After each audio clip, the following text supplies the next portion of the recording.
habit is a redundant set of automatic, unconscious thoughts, behaviors, and emotions that's acquired through repetition. A habit is when you've done something so many times that your body now knows how to do it better than your mind. So if you think about it, people wake up in the morning, they begin to think about their problems. Those problems are circuits of memories in the brain. Each one of those memories are connected to people and things at certain times and places. And if the brain is a record of the past, the moment they start their day, they're already thinking in the past. Each one of those memories has an emotion. Emotions are the end product of past experiences. So the moment they recall those memories of their problems, they all of a sudden feel unhappy, they feel sad, they feel pain. Now, how you think and how you feel creates your state of being. So the person's entire state of being when they start their day is in the past. So what does that mean? The familiar past will sooner or later be predictable future. So if you believe that your thoughts have something to do with your destiny, and you can't think greater than how you feel, or feelings have become the means of thinking, by very definition of emotions, you're thinking in the past. And for the most part, you're going to keep creating the same life.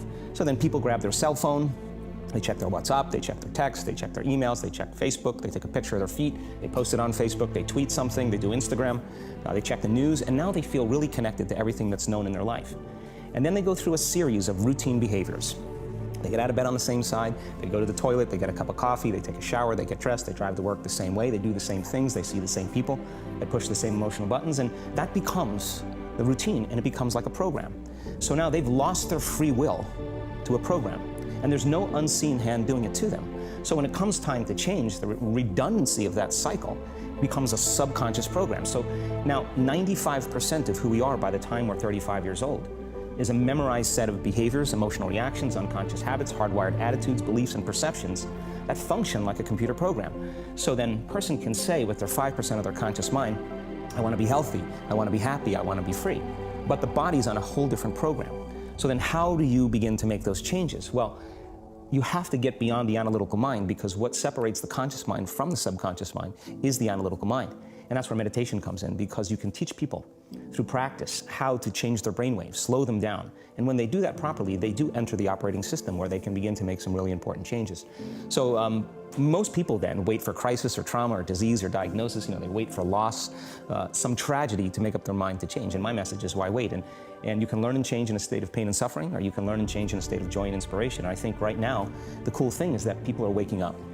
That's really interesting, and where I found the deepest hooks into how powerful this can be for somebody is when you talk about trauma, and you've talked about how people experience a traumatic event, but they then basically rehearse it, and how that then has this knock-on effect. So what is that? Why do people find it so hard to get past trauma?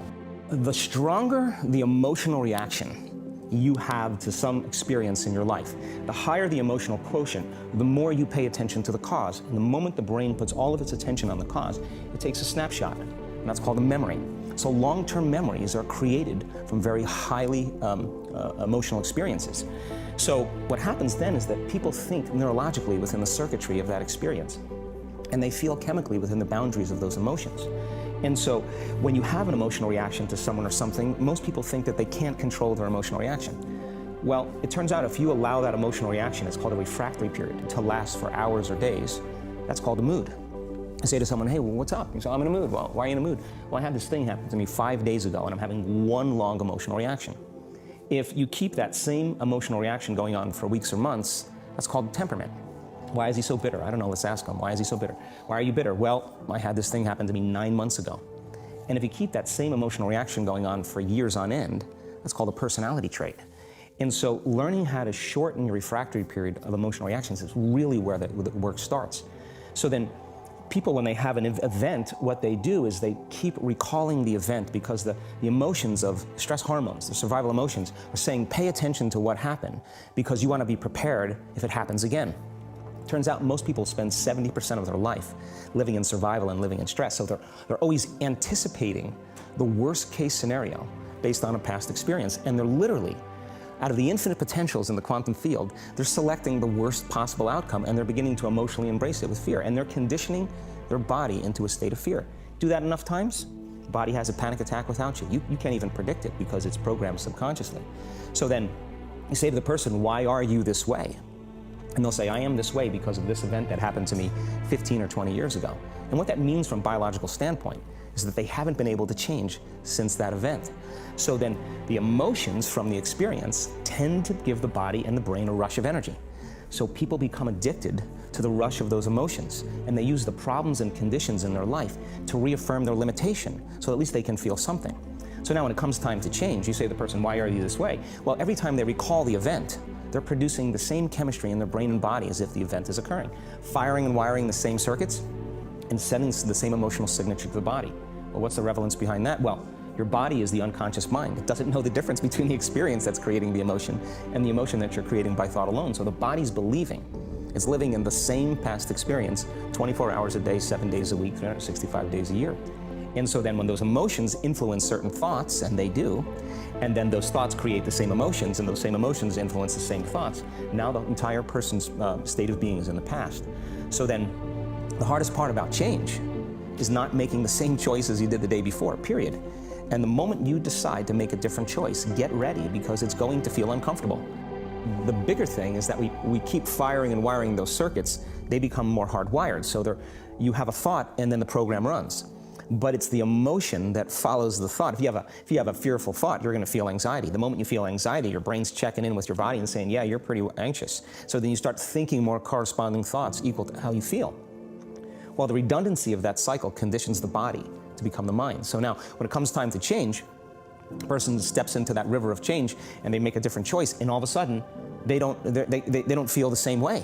So the body says, well, you've been doing this for 35 years. You're going to just stop suffering and stop feeling guilty and stop feeling shameful, and you're not going to complain or blame or make excuses or feel sorry for yourself. Well, the body's in the unknown. So the body says, I want to return back to familiar territory. So the body starts influencing the mind, and it says, start tomorrow.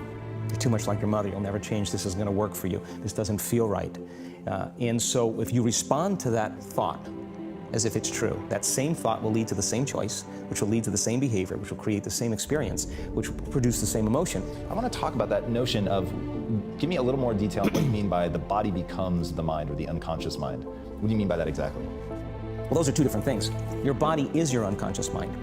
In a sense, if you're sitting down and you start thinking about some future worst case scenario that you're conjuring up in your mind, and you begin to feel the emotion of that event, your body doesn't know the difference between the event that's taking place in your world, outer world, and what you're creating by emotion or thought alone.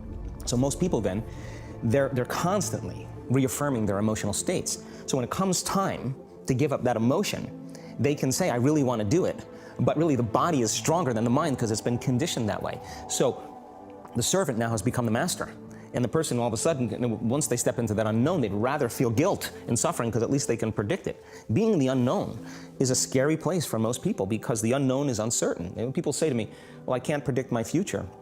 I'm in the unknown, and I always say the best way to predict your future is to create it. Not from the known, but from the unknown. What thoughts do you want to fire and wire in your brain? What behaviors do you want to demonstrate in one day?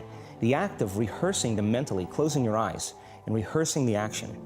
Rehearsing the reaction of what you want, or the action? Yeah, the action of what you want, by closing your eyes and mentally rehearsing some action. If you're truly present, the brain does not know the difference between what you're imaging and what you're experiencing in 3D world. So then you begin to install the neurological hardware in your brain to look like the event has already occurred. Now, your brain is no longer a record of the past. Now it's a map to the future. And if you keep doing it, priming it that way, the hardware becomes a software program, and who knows, you just may start acting like a happy person. And then I think the hardest part is to teach our body emotionally what the future will feel like ahead of the actual experience. So what does that mean? You can't wait for your success to feel empowered. You can't wait for your wealth to feel abundant. You can't wait for your new relationship to feel love, or your healing to feel whole. I mean, that's the old model of reality of cause and effect, waiting for something outside of us to change how we feel inside of us. And when we feel better inside of us, we pay attention to whoever or whatever caused it. But what that means then is that from the Newtonian world is that most people spend their whole life living in lack, waiting for something to change out there. What do you mean the Newtonian world? The Newtonian world is all about the predictable. It's all about predicting a future. But the quantum model of reality is about causing an effect. The moment you start feeling abundant and worthy, you are generating wealth. The moment you're empowered and feel it, you're beginning to step towards your success. The moment you start feeling whole, your healing begins. And when you love yourself and you love all of life, you'll create an equal. Now you're causing an effect. And I think that's the difference between living as a victim in your world, saying, I am this way because of this person or that thing or this experience. They made me think and feel this way. When you switch that around, you become a creator of your world, and you start saying, my thinking and my feeling is changing an outcome in my life. And now that's a whole different game, and we start believing more that we're creators of reality. So how do we go from, okay, I have this negative emotion, it's controlling my life, it's got me in this cycle of, I think about this emotion, which triggers a chemical reaction, which trains my body to feel that way, which makes it easier, more likely I will do it again, and so now I'm in this vicious cycle. And unconscious, and it's unconscious. Right, and you said, does your thinking create your environment, or does your environment create your thinking, which I thought was really, really interesting. So how do we then go from that, like mechanistically, to begin this visualization process of something that's empowering? It's me in a different state, it's my future self. Is it meditation? Is it, what does that look like? If you're not being defined by a vision of the future, then you're left with the old memories of the past, and you will be predictable in your life.